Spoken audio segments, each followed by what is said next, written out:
If you're dealing with a white coating on your tongue, in this video we're going to go over some studies that can help you understand what this could be a sign of and trouble that it can be creating in the body and steps you can take to improve the situation.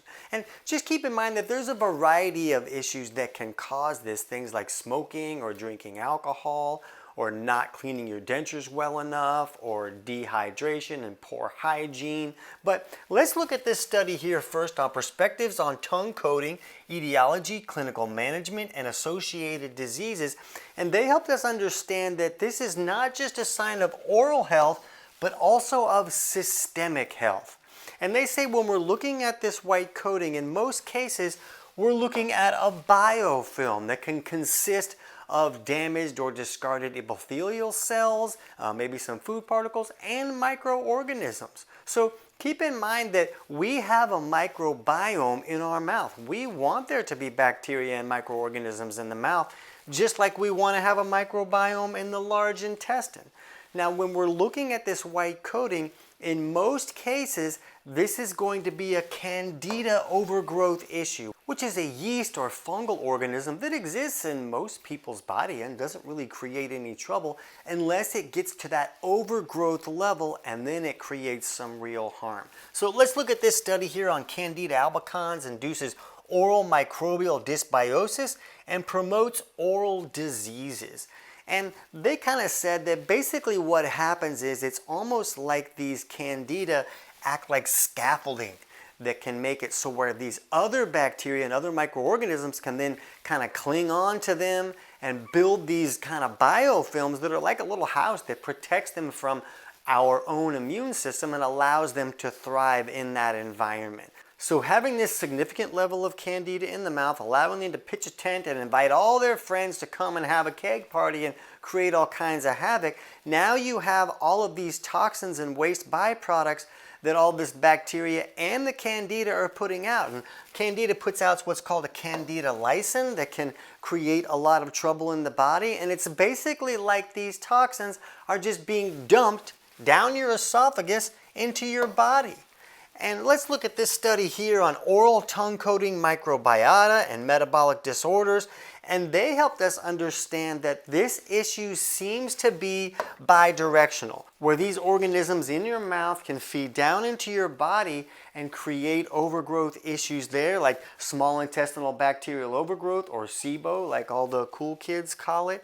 But it also says that other overgrowth issues or colonizations can also feed back up into the mouth. So it's almost like you're dumping toxins up there and saying, hey, look, there's a problem going on. Look at this sign that the body's trying to tell you. So a lot of people feel like, is this happening because of SIBO gases, when there's some type of overgrowth that can happen either in the stomach or the small intestine, and these bacteria are putting out all of these gases and creating this pressure that can kind of push things up. A lot of people that are dealing with reflux are dealing with reflux because these gases are kind of pushing that acid back up as well. So we don't know if that's really what's allowing these infections to exist in both locations, but a lot of these studies show that, yeah, we found this infection here and we also found it here. So we know that there's some traveling going on.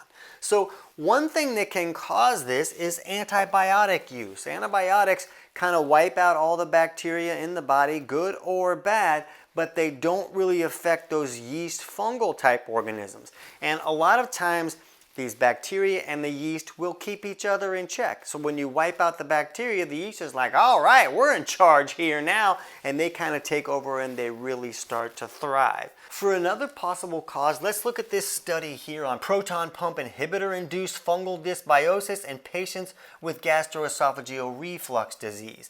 And they said PPI treatment may not only fail to restore dysbiosis of microbiome, but also cause an increase in colonization of Candida and cause further fungal dysbiosis in gastric mucosa and feces. So what happens is this stomach acid that's produced in the stomach when we eat food to help us acidify our food and break that down, it's also the barrier to the whole digestive tract. So these varmints that come in on the food that we're eating are supposed to die in an acid bath. But if someone's not making enough stomach acid, now they come in and like, this is nice, let's set up camp, and they start to colonize either in the stomach or the small intestine or create a dysbiosis issue in the large intestine.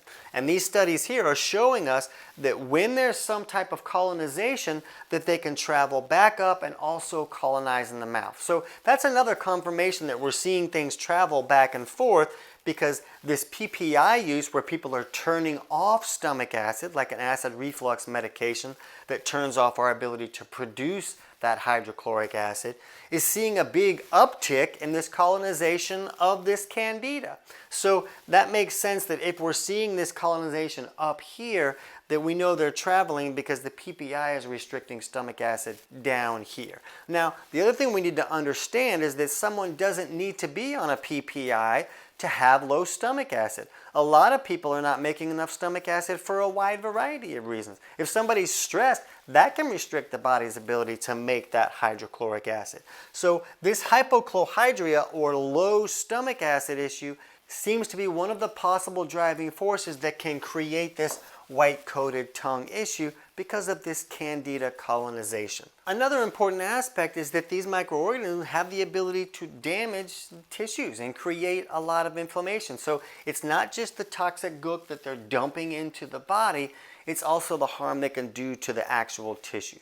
So when we're looking to correct this problem, hygiene is important, but most people just kind of view it like, oh, it's a hygiene issue. And that's not really what it is. Hygiene alone is not going to fix this problem if there's a systemic issue. Now, things like tongue scraping and, brushing your teeth and things like that, they all count. They can be helpful, but we really want to look at the underlying causes, and that could be like if somebody's using antibiotics and then not restoring that good gut flora, that can be problematic. We want there to be good bacteria in there. If someone doesn't have enough stomach acid, they really want to fix that issue. I'll put a link in the description below for our video on 10 signs of low stomach acid. And then if you see that you do have low stomach acid, we'll put a link to our video on 9 betaine HCl mistakes that you want to avoid, that show people how to use betaine HCl capsules that are basically like a synthetic form of this stomach acid that allow people to synthetically create that acidic environment so they can break down their food and keep all the bad guys out. And that video shares some studies that goes through how this betaine HCl capsules can be really beneficial if someone is not making enough stomach acid. But another step that can be really helpful to kind of get rid of this colonization in the mouth is grapefruit seed extract, or GSE. And this is different from grape seed extract. It's grapefruit seed extract. But a person can take just like a few drops and a little bit of water and swoosh that around in their mouth, but they can also consume this to take care of any colonization that might be going on a little bit further down the line. And then they can figure out, does a person need to supplement with these HCl capsules to shut the front door, to keep this from happening over and over again? Now just keep in mind that if your doctor's telling you to take antibiotics or some type of PPI, but just because I'm sharing these studies that show the issues that can come from that doesn't mean I'm telling you not to take those. I'm not a doctor, I'm not giving anybody medical advice. I'm basically a professional stand-up comic turned nutrition author, because when I lost my voice for 8 years and 23 different doctors couldn't figure that out, I had to dig for my own answers. So now for 20 years I've been teaching health professionals in more than 40 countries how to help their clients fix the actual underlying causes of problems instead of just covering up the symptoms. But I'll have those studies and the links in the description below so you can dig through those and find the right questions to ask your doctor. And we'll also have those videos about the HCl you can check out. But remember, when you really want to take care of this issue, you want to look at it systemically, which means if there's a Candida issue in the mouth, it's likely going on down here and needs to be treated systemically as well. So diet can be a big factor there. We want to reduce those carbohydrates and sugars that really feed this Candida. But also for some people, like a ketogenic or a carnivore no-carb diet can cause some problems as well. So if you want to learn more about that and other things that you can do to take care of this issue systemically, you can jump over right now and check out our video on 5 steps to improve Candida and SIBO. I can't wait to hear about your results.